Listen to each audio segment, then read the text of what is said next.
NIB itu adalah nomor induk berusaha. Jadi apapun usaha kita, nomornya satu, tapi usahanya boleh banyak. Jadi sekarang mau usaha kuliner, bulan depan nambah usaha laundry, kemudian bulan depan lagi nambah usaha kerajinan, dan seterusnya setiap bulan nambah boleh. Atau sekali mengurus NIB langsung usahanya ada 5 boleh gitu ya. Jadi satu KTP itu adalah sama dengan satu NIB. Nah, bicara NIB sekaligus saya perkenalkan namanya program dari Kementerian Koperasi itu Transfumi, transformasi formal usaha mikro. Dari tadinya yang informal nggak punya legalitas, sekarang jadi formal. Legalitasnya apa aja? Satu NIB. Nah, NIB itu meliputi bagian dari halal, angka pengenal impor, kemudian juga tentang SNI dan juga tentang merek dan sebagainya. Sehingga dengan satu halaman saja oss.go.id, Bapak Ibu sekalian bisa mendapatkan semuanya tadi. Nah, mulai 9 Agustus setelah diluncurkan relaunching oleh Pak Presiden Jokowi, maka oss.go.id itu sekarang memiliki nama risk based approach, jadi pendekatan risiko. Kalau sekarang mengurus OSS itu, kita akan ditetapkan sebagai satu kategorinya mikro, kecil atau menengah. Kemudian yang kedua, kita akan dikategorikan apakah kita itu usaha risiko rendah, menengah tinggi atau tinggi. Nah, bagi yang usahanya risiko rendah itu sudah termasuk bagian dari satu halal, fasilitasi halal, kemudian yang kedua BPOM, ketiga SNI, dan keempat merek. Next lagi. Oke, jadi Kementerian Koperasi Divisi Usaha Mikro itu memberikan penguatan. Jadi supaya begitu kuat maka siap ekspor gitu. Nah, bagaimana kita menguatkan diri? Maka kita ikuti aturan-aturan pemerintah ini melalui Undang-Undang Cipta Kerja.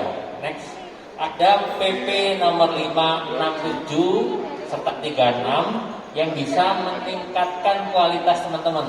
Ya, kalau dulu ngurus SKU sulit, datang ke kelurahan, datang ke kecamatan, datang ke dinas-dinas. Sekarang tanpa SKU cukup satu, namanya NIB saja.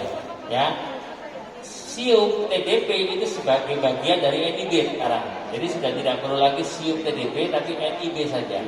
Ya, karena NIB pun nomornya 13 digit itu berlaku selamanya, tidak perlu diurus re-registrasi, nggak perlu bayar lagi. Semuanya di depan laptop, selesai 10 menit.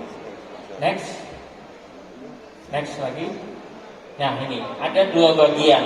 Jadi penguatan perizinan berusaha sama sertifikasi. Jadi dulu teman-teman itu mengeluhkan, Pak, sulit itu sertifikasi gitu ya. Kemudian saya harus kesana kemari capek gitu kan, bensinnya habis banyak gitu kan. Nah, sekarang cukup dilakukan di depan laptop. Nah, kalau kesulitan teman-teman Garda Terhubungi yang di Indonesia ada 250 orang, kebetulan saya ditunjuk Kementerian Koperasi sebagai koordinator minat. Yes. Jadi itu nanti bisa koordinasi baik secara online maupun visual, kita ketemu bisa. Nah, penguatan ini next lagi. Nah, ada PP 5, 6, 7 dan 39 yang semuanya mendukung. Jadi kalau sudah namanya mendukung, jadi jangan dilupakan. Artinya segera diambil ini dukungan pemerintah itu untuk apa? Untuk scale up. Jadi bicara scale up, bicara juga perizinan. Next lagi. Nah, ini ada kemudahan legalitas. Dulu kita bikin PT, ya kan mesti harus berempat, ya kan, kita ketemu di kantor notaris. Sekarang nggak perlu, kita buka laptop, kita sudah punya PT perseorangan dengan identitas satu orang direktur utama saja. Itu melalui kemudahan yang diberikan pemerintah. Kemudian yang kedua NIB. NIB itu perizinan tunggal. Jadi sudah gak ada lagi halaman-halaman lain yang bilang bahwa ini harus izin ini lewat ini, enggak. Ingat oss.go.id. Next. Nah, sehingga kemudian pemerintah perlu membentuk garda terang bumi di semua wilayah Indonesia yang dapat membantu, karena banyak sekali di luar yang menawarkan kemudahan izin dengan membayar. Nah, sekarang dengan garda terang bumi ini gratis, ya, bisa disampaikan ke seluruh pelaku usaha dimanapun, baik yang usahanya produk barang atau jasa. Ingat bahwa tidak hanya UMKM, para penilik, para guru yang punya privat sekolah, yang punya cuci motor, yang punya laundry, semua tukang pijat, bekam dan lain-lain itu harus punya NIB. Nanti akan dapat banyak kemudahan kalau kita punya NIB. Jadi ibaratnya SIM-nya motor kita itu, kendaraan kita itu adalah NIB. Next lagi. Nah, ini salah satu contoh surat tugas kami. Next lagi. Oke, jadi tujuan utamanya adalah aksesibilitas UKM terhadap masalah yang selama ini, ya, yang dulunya sangat sambat. Nah, sekarang sudah diselesaikan nih sama pemerintah, namanya OSS. Jadi sudah nggak boleh sambat lagi. Ya, kemudian yang kedua, tingkatkan daya saing. Kalau sudah punya izin lengkap, segera ke Pak Ardi. Pak Ardi, saya tolong dibantu untuk ekspor dan gratis, gitu loh.